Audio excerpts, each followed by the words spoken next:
നമ്മുടെ രക്ഷകനും കർത്താവും നമ്മുടെ വീണ്ടെടുപ്പുകാരനുമായ കർത്താവായ യേശു ക്രിസ്തുവിൻ്റെ ധന്യനാമത്തിൽ എല്ലാ പ്രിയപ്പെട്ടവർക്കും സ്നേഹവന്ദനം. ഇത് പ്രഭാത സന്ദേശം. നമ്മുടെ ജീവിതത്തിൽ ചില വെല്ലുവിളികൾ, ചില പ്രശ്നങ്ങൾ, ചില രോഗങ്ങൾ ഒരിക്കൽ പെട്ടെന്ന് മാറുവാൻ കഴിയാത്ത വിധം ചില വിഷയങ്ങളുമായി നാം മുന്നോട്ട് യാത്ര ചെയ്യുമ്പോൾ ഒരുപക്ഷെ നമ്മുടെ ദൃഷ്ടിയിൽ ഇന്നല്ലെങ്കിൽ നാളെ പ്രവർത്തിക്കും എന്ന പ്രത്യാശയും പ്രതീക്ഷയോടെയുമായിരിക്കാം നാം യാത്ര ചെയ്യുന്നത്. എന്നാൽ ലോകത്തിൻ്റെ മുമ്പിൽ അവർ നോക്കുമ്പോൾ നമ്മുടെ പ്രശ്നങ്ങളുമായി നാം മുന്നോട്ട് പോകുന്നു. നമ്മൾ ദൈവത്തെ വിളിക്കുന്നു, ദൈവത്തെ ആരാധിക്കാൻ പോകുന്നു, ദൈവത്തെ സ്തുതിക്കുന്നു, ദൈവനാമത്തിനു വേണ്ടി നിൽക്കുന്നു എന്നൊക്കെ കാണുമ്പോൾ എന്തുകൊണ്ട് ഇവരുടെ ജീവിതത്തിൽ ഒരു വിടുതലുണ്ടാകുന്നില്ല എന്ന ചോദ്യം സാധാരണ നിലയിൽ നാം കാണാറുണ്ട്. ചിലപ്പോൾ ഇങ്ങനെയുള്ളൊരു ചോദ്യം വരാറുണ്ട്.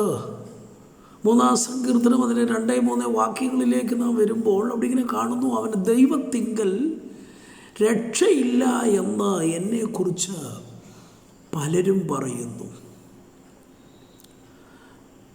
ചില വിഷയങ്ങളുമായി അതിൻ്റെ വിടുതലിനായി നാം കാത്തിരിക്കുമ്പോൾ ഒരുപക്ഷെ ആ വിഷയം വളരെ മൂർധന്യാവസ്ഥയിലായിരിക്കാം. ഒരുപക്ഷെ ആ വിഷയത്തിൽ വളരെയധികം നാം ടെൻഷൻ അനുഭവിക്കുന്ന ഒരു സമയമായിരിക്കാം. ആ സമയം പലരുടെയും വായിൽ നിന്ന് വരുന്ന വാക്കുകളിലൊന്നാണ്, അവന് ദൈവത്തിങ്കൽ നിന്ന് പോലും രക്ഷയില്ല. ഇവിടെ ഭക്തൻ പറയുകയാണ്,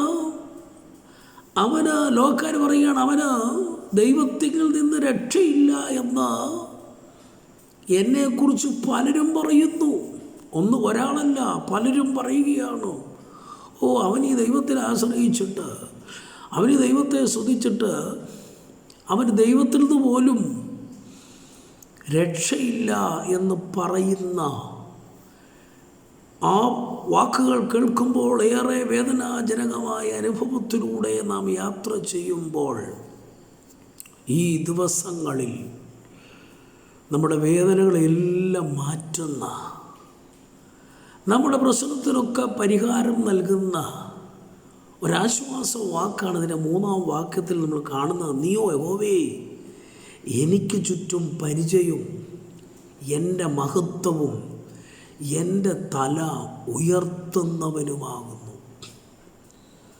അപ്പോൾ ഇവിടെ നമുക്ക് കാണുവാൻ കഴിഞ്ഞൊരു കാര്യം, ഇങ്ങനെ ദൈവത്തിൽ നിന്ന് പോലും ഒരു രക്ഷയില്ല എന്ന് പറഞ്ഞ് വെല്ലുവിളിക്കുമ്പോൾ, കളിയാക്കുമ്പോൾ, പരിഹസിക്കുമ്പോൾ, നിന്ദിക്കുമ്പോൾ അതിൻ്റെ നടുവിൽ വളരെ പ്രത്യാശയോടെ പറയുകയാണ്, ദൈവമേ അങ്ങ് എൻ്റെ ചുറ്റും പരിചയമാണല്ലോ, എന്നിലൂടെ ദൈവമഹത്വം ഉയർത്തുവാൻ ആഗ്രഹിക്കുന്ന ഒരു അനുഭവമാണല്ലോ എൻ്റെ മുമ്പിലുള്ളത്. അതുമാത്രമല്ല, ഈ പ്രശ്നങ്ങളുടെ നടുവിലൊക്കെ പലപ്പോഴും തലകുനിക്കേണ്ടി വന്നെങ്കിലും എൻ്റെ തല ഉയർത്തുന്ന ഒരു ദൈവമാണല്ലോ അങ്ങെന്ന് സങ്കീർത്തനക്കാരൻ ആശ്വാസത്തോടെ പ്രത്യാശയോടെ പറയുകയാണ്. ഈ ദിവസങ്ങളിൽ നാം നേരിടുന്ന ചില വിഷയങ്ങളുടെ നടുവിൽ മറുപടി കാണാൻ വൈകുന്ന, ഒരുപക്ഷെ പ്രാർത്ഥിച്ചാഞ്ഞിട്ടല്ല, പ്രാർത്ഥിക്കുന്നുണ്ടായിരിക്കാം, നാം ഉപവസിക്കുന്നുണ്ടായിരിക്കാം, അതിനുവേണ്ടി വളരെയധികം ആഗ്രഹിക്കുന്നുണ്ടായിരിക്കാം, ഏറെ വേദനയോടെ ആയിരിക്കാം നാം യാത്ര ചെയ്യുന്നതെങ്കിൽ തന്നെയും ഈ ദിവസങ്ങളിൽ ഭക്തനായ സങ്കീർത്തനക്കാരൻ്റെ വാക്കുകൾ നമുക്ക് കടമെടുത്ത് ആ വാക്കുകൾ നമുക്കും ഏറ്റെടുക്കാം. എന്താ ദൈവമേ, അങ്ങൻ്റെ പരിചയമാണ്, അങ്ങലൂടെ എൻ്റെ അവിടുത്തെ മഹത്വം വെളിപ്പെടുത്തുവാൻ ആഗ്രഹിക്കുന്നവനാണ്.